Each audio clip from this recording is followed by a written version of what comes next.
I also want to show you the basement.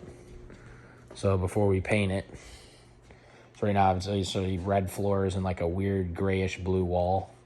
So we're just gonna white out the walls. A bunch of this stuff's got to get out of here still. But we're gonna white out the walls and then do epoxy paint floors. So like a slate gray, or I don't know yet, we'll see. But we're not gonna have this red, that's for sure. So I'm gonna get a before video down here. I don't know what I'm doing with this, depending on the renter. These could kind of clean up, but they're peeling and stuff. So I don't know if I want to just rip them all off and see what they look like underneath, and we can just paint them or what. But I'm definitely not putting LVP on basement steps. But yeah. Basement's come a long way.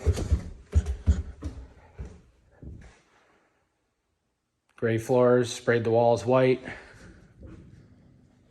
We did a ton of plumbing updates.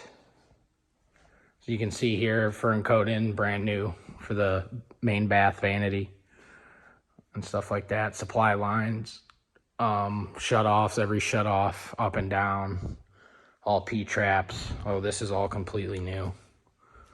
Plumbing for the tub. So, yeah, this is it. Came out pretty good. Last minute cleaning and stuff like that. It's ready for rent.